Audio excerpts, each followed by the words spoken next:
Hello bachcho, let's read this question. The question says temperature of 5 mole of a gas which was held at constant volume was changed from 100 degrees Celsius to 120 degrees Celsius. The change in internal energy was found to be 80 joules.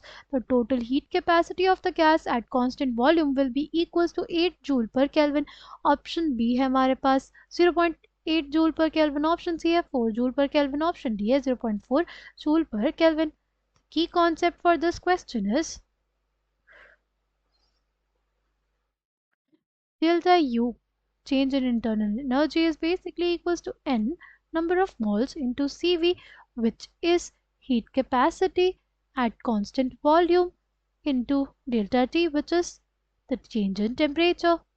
हमें change in internal energy कितना दिया हुआ है इसमें? Change in internal energy has been given as 80 joules, right?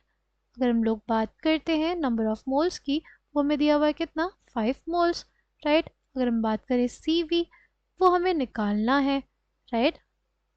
और delta T क्या हो जाएगा हमारे पास?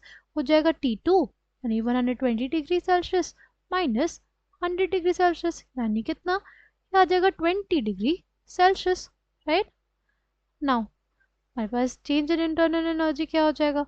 वो हो जाएगा 5 मोल इनटू CV निकालना है into delta T which is 20 degree Celsius, right? Degree Celsius दिया हुआ है ना यहाँ पे. देखो अगर हमारे पास होता है 0 डिग्री सेल्सियस और 20 डिग्री सेल्सियस तो इनमें क्या डिफरेंस है टेम्परेचर का? 20 डिग्री सेल्सियस का, या 20 डिफरेंस है दोनों का.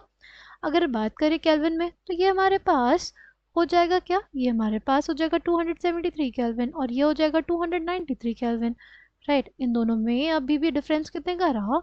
डिफरेंस तो हमारे पास 20 केल्विन का ही रहा, यानी डिफरेंस हमेशा सेम रहेगा चाहे हमारे पास यूनिट कोई भी हो. तो इसको हम लोग 20 डिग्री सेल्सियस भी लिख सकते हैं और 20 केल्विन भी लिख सकते हैं. सिंस हमारे पास क्वेश्चन जो है उसमें ऑप्शंस में सारे में केल्विन मेंशन है, इसलिए केल्विन में ही मेंशन करेंगे, ठीक?